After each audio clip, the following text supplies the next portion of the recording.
To understand Aztec philosophy, their view of time, death, love, sacrifice, and what it means to be human, we first need to understand the Aztecs themselves. Philosophy grows from lived experience, from material conditions, and from the specific historical circumstances that shape how people see the world. So, before we dive into the ideas, I'm going to give you a brief introduction to Aztec history and culture, the framework in which the Aztecs existed. All of this is essential to understanding why Aztec philosophy looks the way it does, why they saw the cosmos as fundamentally unstable, why they valued maintenance over preservation, why they believed nothing lasts, and yet built amazing, huge, monumental buildings anyway. Let's start at the beginning. The people we casually call Aztecs never used that name for themselves. Aztec comes from Aztlan, a mythical homeland somewhere to the north, a place that may never have existed outside of collective memory and longing. The people themselves spoke Nahuatl, the language still spoken by over 1 million people in Mexico today. They knew themselves as Nahua, part of the Nahua people, and more specifically as the Mexica of Tenochtitlan, the Tenochca Mexica.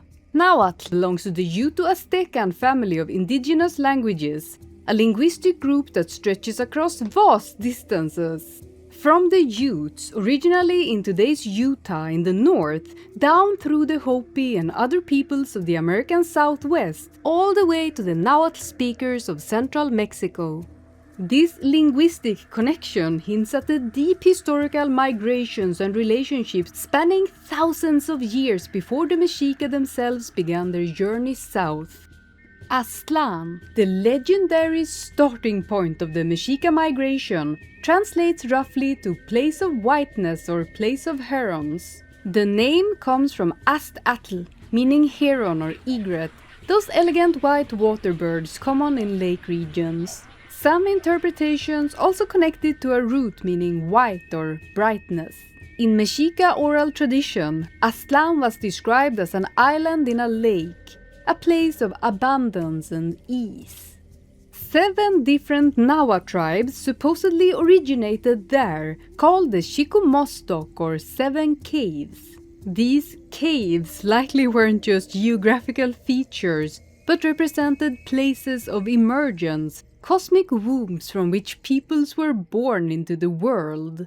The cave as an origin point appears throughout Mesoamerican cosmology, dark enclosed spaces from which life emerges into light.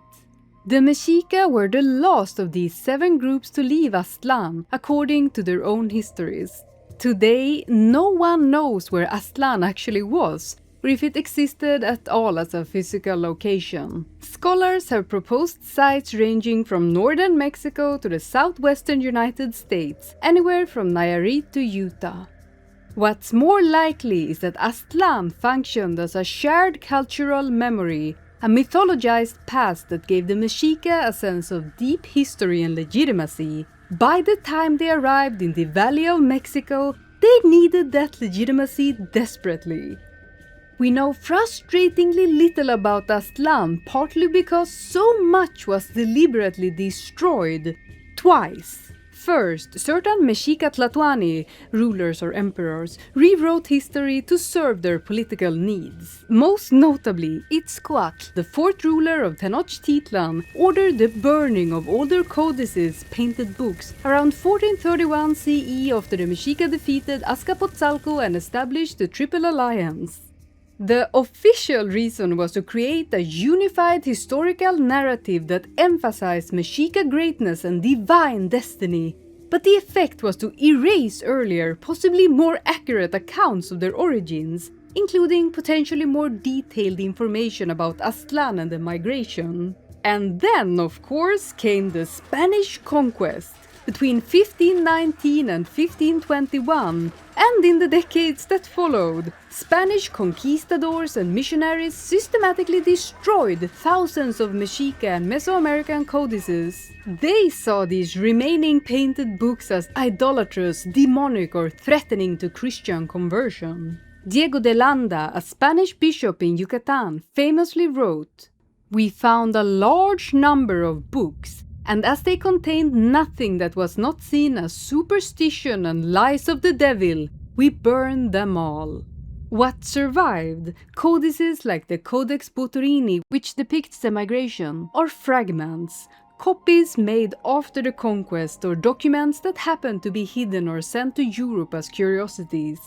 The name Mexica itself is also a bit of a mystery to scholars. While they debate the exact etymology, the most widely accepted interpretation breaks down the word this way. Me likely derives from Metzli, meaning moon. Xik probably comes from Xiktli, meaning navel or center. Put together, Mexica could mean people from the navel of the moon, or people from the center of the moon's lake. Lake Texcoco, where they eventually built their capital, was often called the Lake of the Moon. When they founded Tenochtitlan on a small island in that lake in 1325 CE, they were quite literally establishing themselves at the center, the navel of the moon's waters.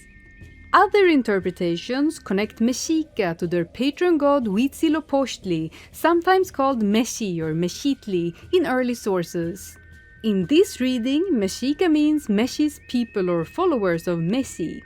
The name would then link them directly to their god, the one who commanded their migration and promised them greatness. A third interpretation suggests that the name comes from Metzco, relating to the maguey plant, a type of agave. The maguey was sacred and essential to Mexica life, providing fiber, food, drink, needles, and writing material. And some creation myths describe the moon was born from or connected to maguey sap. The Mexica migration wasn't a fully chaotic wandering. It was led, according to their oral traditions, by a priest leader who bore the same name as their patron deity, Meshi or Mexitl. This is where history and mythology blur into something more complex than either category alone can capture. We don't know. Some sources present Meshi as a historical figure, a priest or chieftain who led the people out of Aztlan.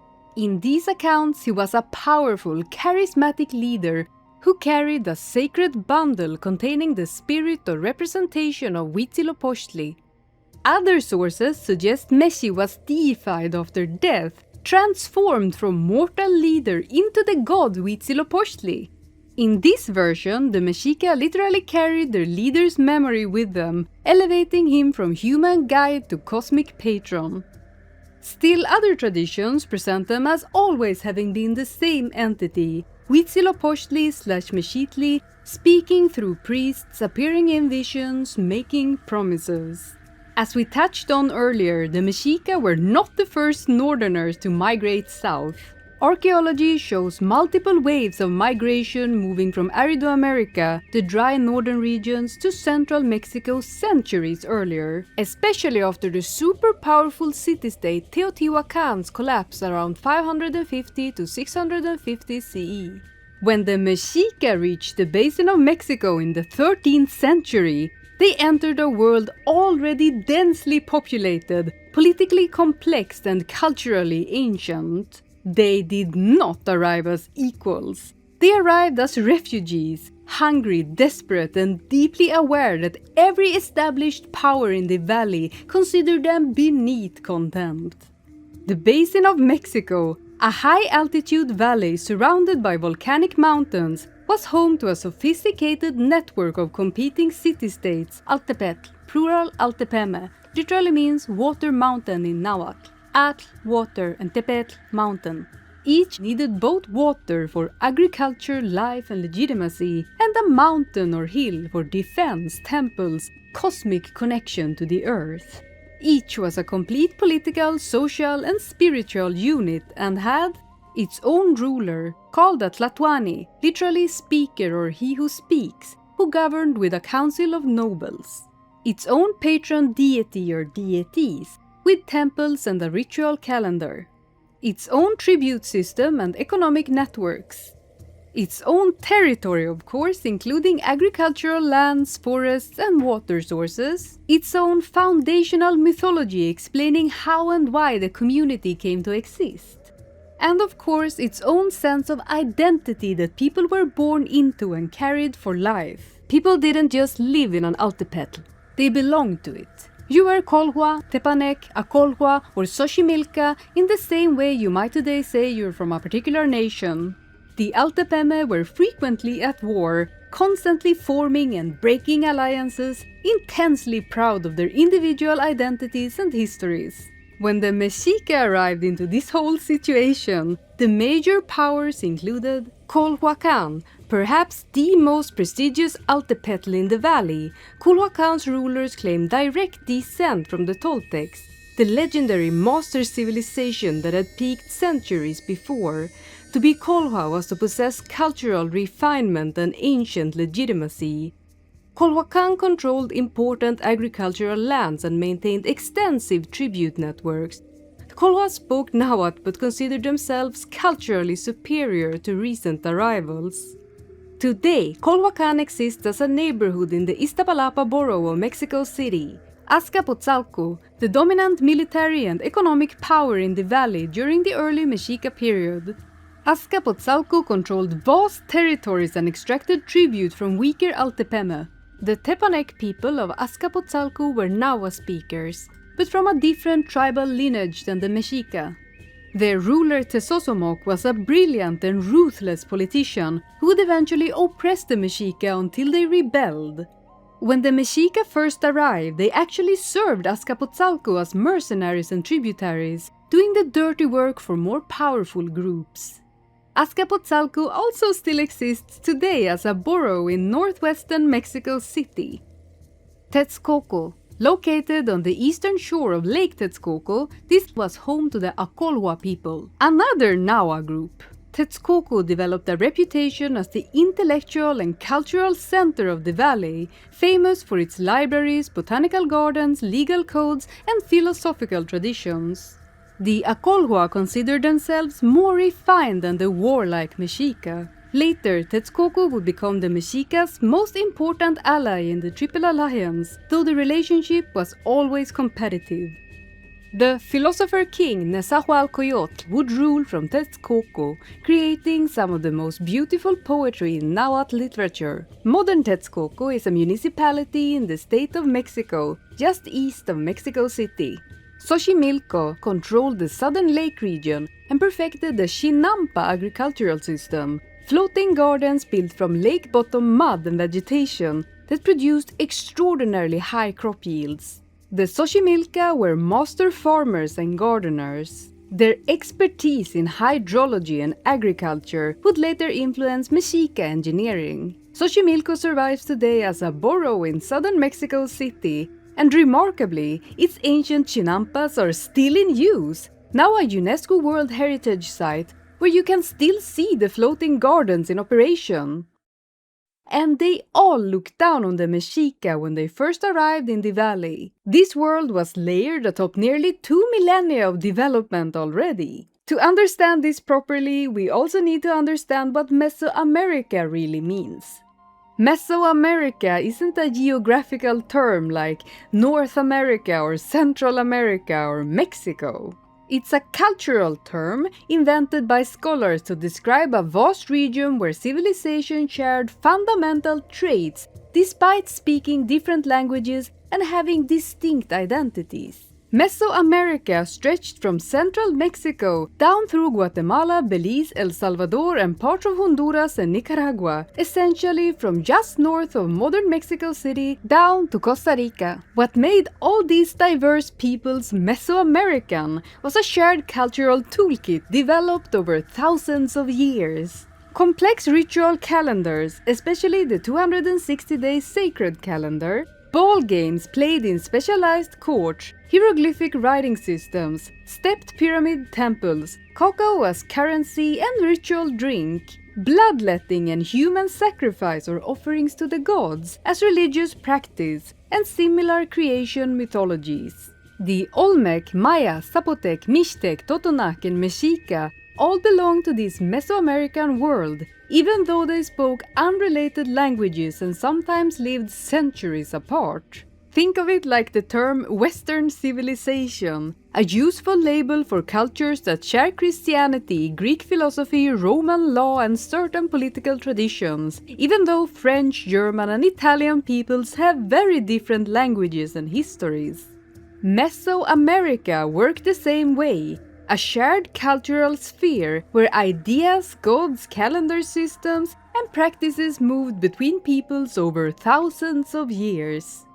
The Olmec flourished from 1500 to 400 BCE, nearly 2,000 years before the Aztec Empire, establishing foundational religious symbols, iconography, and likely the earliest versions of the Mesoamerican ritual calendar. The Maya, peaking between 250 and 900 CE, refined astronomy, mathematics, and calendrics, including the 260-day ritual cycle called Tonal Powali. The Maya knew it as Tzolk'in. Most scholars agree that this 260-day calendar predates both cultures, emerging around 1000 to 500 BCE, possibly among early Gulf Coast peoples related to the Olmec, then spreading pan-Mesoamerican, meaning it eventually became used by virtually every civilization in this cultural region. When the Mexica arrived, this ritual calendar was already ancient, authoritative, and non-Nahua. Yet they adopted it completely, structuring warfare, sacrifice, kingship, and destiny around it. Understanding this reveals what they actually were, not cultural inventors emerging from nothing, but aggressive synthesizers arriving very late to a region already shaped by centuries of Maya, Zapotec, Mixtec, Totonac, and other non-Nahua traditions. They had volcanic glass, obsidian, blades, sharper than steel but brittle, wooden weapons, and human muscle as the primary engine of everything they would build. Mesoamericans didn't remain in the Stone Age for that long because they were somehow less innovative than Europeans. It's because the Americas had to invent agriculture from scratch too, and what they had to work with made everything much harder than for Europeans. In the Fertile Crescent, people had wild wheat and barley, grasses you could basically just start planting. In Mesoamerica they had teosinte, a scraggly grass with tiny kernels so small and hard you could barely eat them. It took literal thousands of years of selective breeding to turn teosinte into maize. And even then, corn required intensive processing with lime to be nutritious. Europe inherited ready-made agriculture and domesticated animals from the Middle East. Mesoamerica had to build it all from the ground up, which meant they hit the agricultural revolution thousands of years later. And every subsequent development from cities to metallurgy came later too as a result. So when the Spanish showed up in the 16th century with steel swords and firearms, it wasn't because Europeans were more advanced in some innate sense, they just had a longer head start. The Mexica's entire cosmology took shape in a world where famine came in cycles. Infant mortality was brutally high, disease moved faster than any explanation, and violent war with spears and blades wasn't an exception but just background noise. Political collapse was always one failed harvest, one broken alliance, or one drought away. When they came, they owned nothing. They were poor, frequently hungry, and relentlessly mocked by the established city-states. In Nahua terms, they were chichimeca, literally wild dogs. The word carried all the contempt you'd imagine. Uncultured nomads living outside the refined world of cities, monumental architecture, writing systems, and organized religion. Picture arriving at a city's gate not as a conquistador or even an equal, but as a refugee. Picture being told repeatedly that you have no place here, no lineage worth respecting, no claim to the land or its history. This was the Mexica's emotional and social reality for generations. And they never forgot it. Even after building an empire, even when Tenochtitlan became one of Earth's largest cities, they preserved these stories of humiliation and rejection. According to migration traditions recorded in sources like the Codex Boturini and Spanish-era chroniclers like Diego Duran and Fernando Alvarado de Sosomoc, the Mexica left Aztlan sometime between the 12th and early 30th centuries, often dated symbolically to 1111 to 1168 CE. Generations of southward movement punctuated by ritual stops, internal schisms, and provisional settlements, all undertaken under their patron deity Huitzilopochtli's direction. Huitzilopochtli deserves special attention, because unlike the ancient gods the Mexica would later incorporate, Tlaloc, Quetzalcoatl, Tezcatlipoca, he appears uniquely theirs. He doesn't show up in any classic period Maya, Zapotec or Teotihuacan pantheons, nor in early post-classic Toltec religious texts in any recognizable form. His name translates as hummingbird of the left or hummingbird of the south. Huitzilin meaning hummingbird, Opochtli meaning left side. A directional term Mesoamerican cosmology associated with the south, with heat and with warfare. While earlier Mesoamerican cultures had their own solar deities, Huitzilopochtli functioned as the Mexica's original proprietary sun god, predating even the fifth sun creation myth they'd later adopt and locate at Teotihuacan. He was theirs from the beginning, a god of outsiders. Along the migration route, they fought, intermarried, learned crafts, adopted religious practices, and attached themselves to more powerful neighbors whenever possible. Their most infamous episode during the migration occurred near Colhuacan, a prestigious altepetl that we talked about earlier, whose rulers claim descent from the legendary Toltecs. The Toltecs remain a fascinating problem. Whether the Toltecs actually existed as a historical civilization centered at Tula or primarily as a cultural ideal is still debated. What's certain is that in Nahua thought, being Toltec meant being impossibly refined. Master artists, architects, sages, engineers and lawgivers. They represented perfection in craft and culture. Seeking legitimacy and a foothold in the Valley of Mexico's political network, the Mexica asked Colhuacan's ruler for his daughter. In later retellings, she's sometimes named Yaocihuatl. The Mexica's official request framed this as an honor. She'd be elevated to a sacred role, perhaps as a goddess figure for the Mexica people. What the Colhua ruler didn't grasp was what they actually intended. When the ruler was invited to witness what he thought would be a celebratory rite honoring his daughter's new status, he entered a dark temple filled with copal incense. A figure emerged from the smoke, wearing his daughter's flayed skin. His grief and horror turned instantly to fury. War followed immediately. The Mexica were attacked, hunted, and driven toward the marginal, swampy edges of Lake Texcoco, the least desirable, most waterlogged, most difficult terrain in the entire valley. They had no option but to flee into the reeds like hunted animals.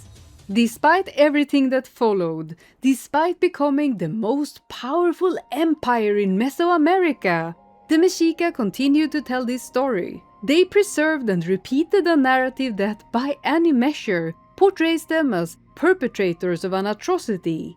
The god commanded something that violated every social norm and guaranteed violent retaliation. Any rational political calculation would have rejected the command, but they obeyed. And that obedience, horrifying as it was, led them to the swamps where they would found Tenochtitlan. Preserved in collective memory, this became some sort of proof that their rise to power wasn't accidental, that it was the result of absolute faith in divine guidance. In Aztec thought, creation and destruction were inseparable. The flayed skin symbolized not senseless cruelty, but the stripping away of an old identity so a new one could emerge. This was the logic of the milpa cornfield, where last year's stalks must decompose into the earth before new maize can grow. As they moved south, the Mexica passed through landscapes already heavy with memory and ruin. The most overwhelming was Teotihuacan. By the time they entered the Valley of Mexico, Teotihuacan had already been abandoned for roughly 6 to 7 centuries. Its golden age ended around 550 to 650 CE. Its original name was lost. Its builders were unknown. The name Teotihuacan, the place where gods were made or where one becomes a god, was given by the Mexica themselves. Standing before its massive structures, the city seemed so vast, so geometrically aligned with celestial movements, so cosmically ordered that it could only be where the current universe had been set in motion. The Avenue of the Dead stretches for miles, flanked by platforms and pyramids aligned precisely to astronomical events. The Pyramid of the Sun rises over 200 feet, 61 meters, built without metal tools, without the wheel, without animals for help. When the Mexica arrived, it was silent, covered in vegetation, a tomb of a previous civilization's ambition. This encounter shaped Mexica philosophy and its foundation. It provided the physical setting for a central creation myth, the birth of the fifth sun. In that myth, the gods gather in darkness after previous worlds have already failed 4 times. One god, identified as Nanahuatzin, the humblest and most deceased of them, throws himself into a great fire to become the new sun. But even then, it doesn't move. The other gods realize they too must bleed, must offer themselves to set the cosmos in motion. Driven into the lake, hunted and desperate, the Mexica finally encountered the sign Huitzilopochtli promised: an eagle perched on a nopal cactus, devouring a serpent.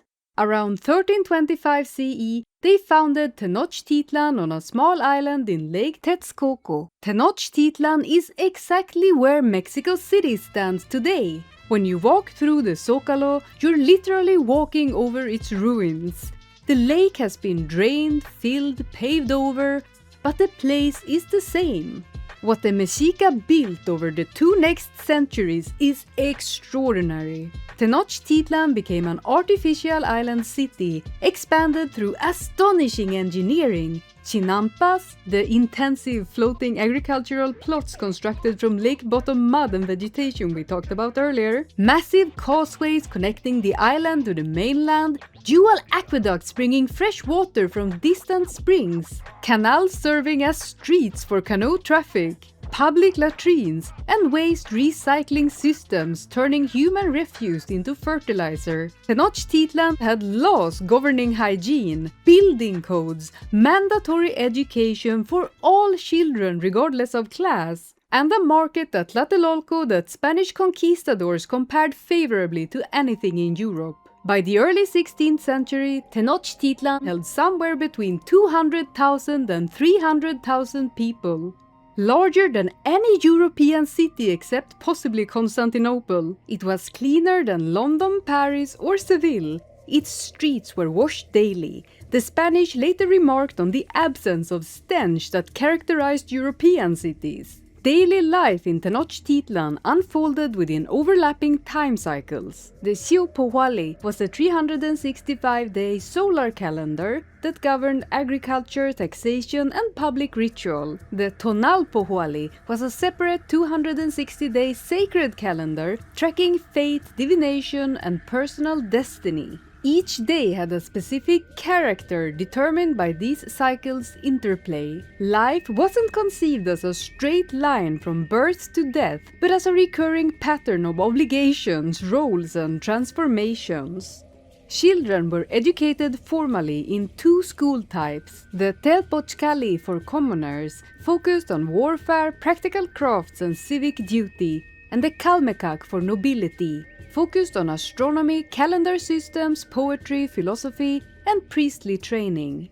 Women held property, could initiate divorce, served as merchants, artisans, midwives, and priestesses. The Mexica were not ignorant, they were not filthy, except priests. They were super filthy, but that was sort of part of their whole thing. And they were not mindless savages.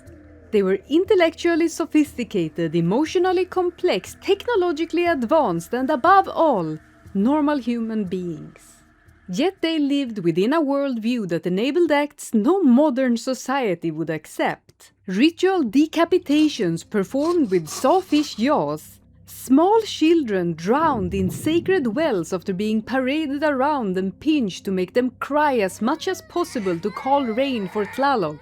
Captives laid on stone slabs while priests used flint knives to remove their still-beating hearts. Bodies thrown down the Templo Mayor steps to land at the Coyolxauhqui stone at the pyramid's base. These rites were undeniably political displays of power, tools of imperial control designed to terrify subject peoples and broadcast Mexica dominance. Thinking of the immense weights on Pantli, the skull rack in Tenochtitlan's ritual precinct, it's hard to imagine terror wasn't part of its purpose. As a side note, archaeological and textual evidence shows Tzompantli were common throughout Mesoamerica, appearing among the Maya, the Toltecs, and other Nahua and non-Nahua peoples long before the Mexica Empire rose. So this particular horror, like many others, isn't purely Aztec. In Mexica thought, sacrifice was cosmically necessary. The gods had already offered their own blood to create the world and set the sun in motion. Humans lived in permanent debt. Blood was understood as nourishment, a way to delay inevitable cosmic collapse. The sun, Tonatiuh, fought endlessly against darkness. Every night he descended into the underworld and battled through its 9 levels like a video game. Every dawn was uncertain. The Mexica knew from their own mythology that this was the 5th sun, meaning 4 previous suns had already failed, their worlds ending in flood, fire, wind, and jaguars devouring humanity.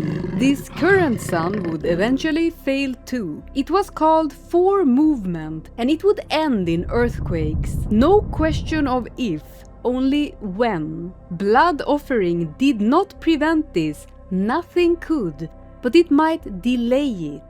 It might keep the sun rising for another day, another season, another generation. In this framework, allowing the cosmos to collapse through inaction would have been the ultimate selfishness, the ultimate failure of duty. This is nearly impossible for modern sensibilities to accept, and it shouldn't be accepted. In 2026, killing people as a religious necessity is morally intolerable. There is no relativism that makes that okay. But it's equally dishonest to describe what the Mexica did as random violence, bloodlust, or madness detached from material reality. It was systematic, ritualized, performed according to strict calendrical and theological rules, and understood by its practitioners as desperately necessary maintenance work. The cosmos, like the city, like relationships, like everything else in Mexica philosophy, did not stay intact on its own and instead required continuous upkeep. This finds its most uncompromising expression in Coatlicue, whose colossal basalt sculpture was unearthed in 1790 during renovations near the Templo Mayor. When Spanish colonial authorities saw her, they didn't destroy her, they buried her again. Carefully, face down in the ground. Not because she was obscene or grotesque, though she's both by Christian standards. They buried her because she was intellectually and spiritually intolerable. Her existence denied the entire moral architecture of Christianity. Coatlicue, she of the serpent skirt, stands roughly 8 feet tall, 243 centimeters. Carved from a single basalt block. She wears a skirt of intertwined serpents, symbols not of evil or betrayal or temptation in Mesoamerican thought, but of motion, shedding skin, continuity, and renewal. Around her neck hangs a necklace made of severed human hands, extracted hearts, and a skull pendant. The residue of life expended so life may continue. Where a head should be, there is no face. Instead, 2 massive blood snakes rise from her severed neck, their heads meeting to form a face made entirely of flowing blood. Coatlicue exists in permanent decapitation. forever dying, forever renewing. She is Earth in its most concrete physical sense, a body that produces maize from decay, that turns corpses into fertile soil, that feeds endlessly on what it gives birth to. Her feet aren't feet, they're predatory, grasping claws pulling downward. Her breasts sag heavily, having nursed countless children. She's simultaneously mother and devourer, womb and tomb, the ground that gives and the ground that takes back. There is no moral resolution. Coatlicue is neither pure nor defiled. She gives life because Earth must generate. She takes life because Earth must reclaim. It's not theology in the sense of belief or worship. It's geology, agriculture, entropy. The actual logic of the ground beneath your feet. From Coatlicue, life never arrives through tenderness or divine intention. It erupts. When sacred forces accumulate, something has to happen. She conceived Huitzilopochtli not through sexual union but through contact with a single ball of feathers falling from the sky, landing in her temple as she sweeps. Huitzilopochtli is born fully armed in the stories. In Mexica cosmology, existence doesn't begin in safety. There is no protected threshold between non-being and being, no grace period. To come into the world is to enter an already active battlefield. The universe is in motion before you arrive, and if you can't immediately start fighting to stay alive, you're erased. In Mexica society, newborns were ritually greeted with formal speeches recorded in sources like the Florentine Codex, where elders addressed infants with brutal honesty. The child was told the world was a place of hardship, hunger, cold, labor and suffering, that life would be difficult and that pain and struggle were unavoidable. His siblings, most famously Coyolxauhqui, the moon, and the Censon-Huitznaua, the 400 Southerners representing the stars, aren't framed as morally corrupt villains in a simple good versus evil story. They are celestial facts. Coyolxauhqui governs tides, cycles, darkness and nocturnal power. The 400 Southerners are the stars themselves, explicitly described in Nahua sources as innumerable, glittering and overwhelming. 400 in Nahuatl doesn't mean a literal count.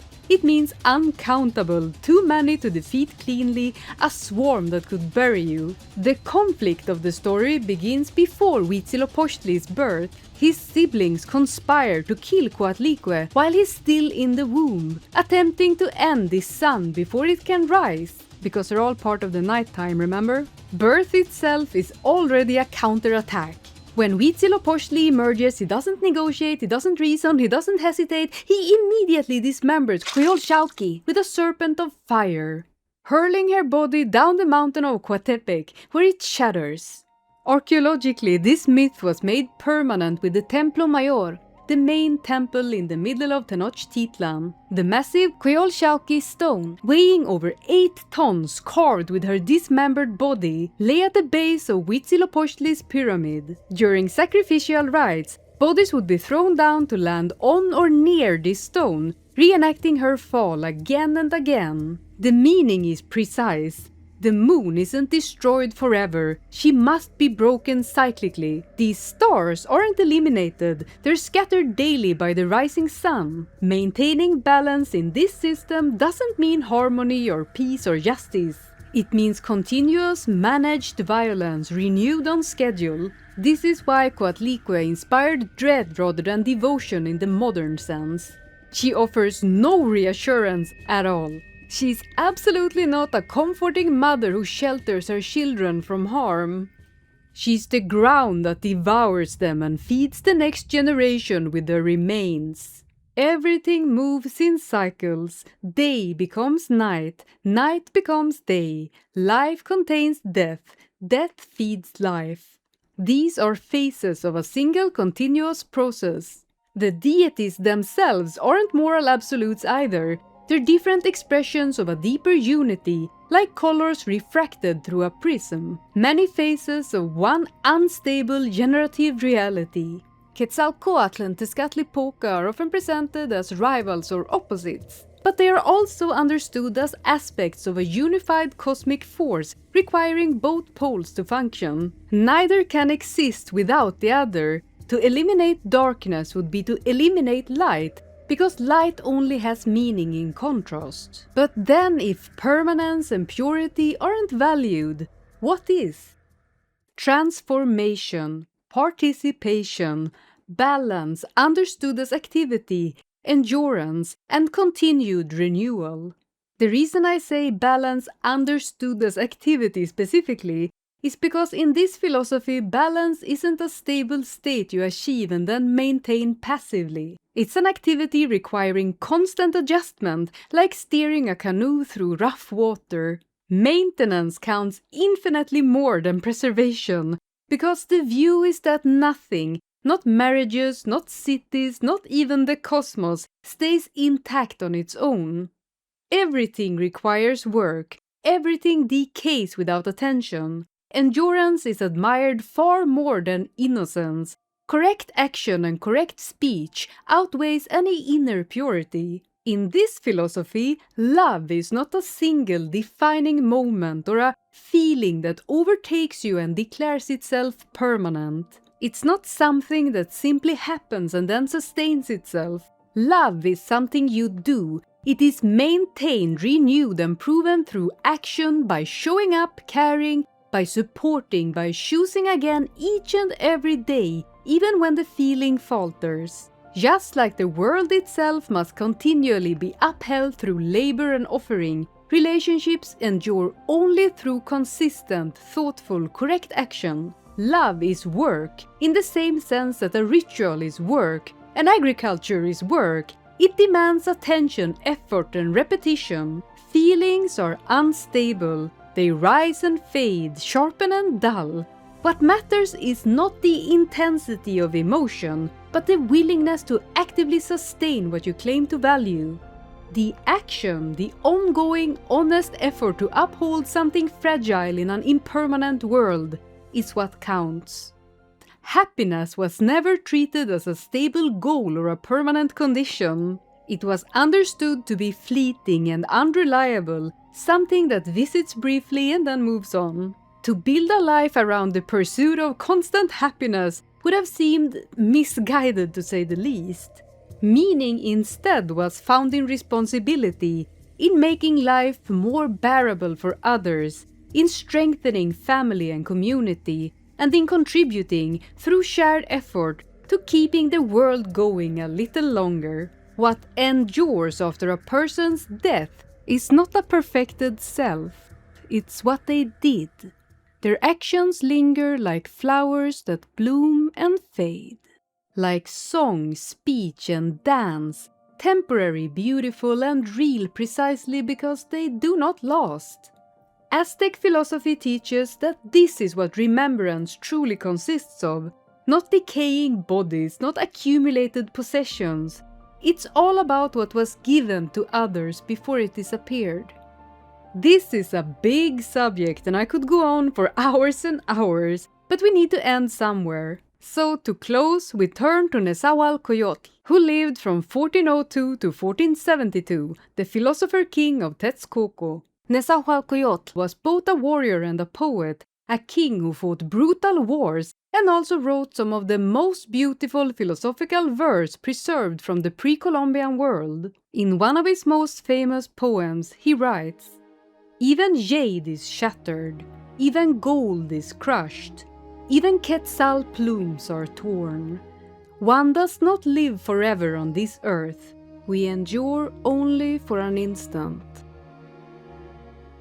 These examples were the most valuable, most beautiful, most carefully protected things in the world. And they all break, they all fail, they all end. The poem continues. All the earth is a grave and nothing escapes it. Nothing is so perfect that it does not descend into its tomb.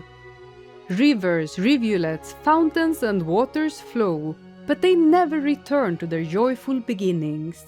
Anxiously they hasten to the vast realms of the rain god.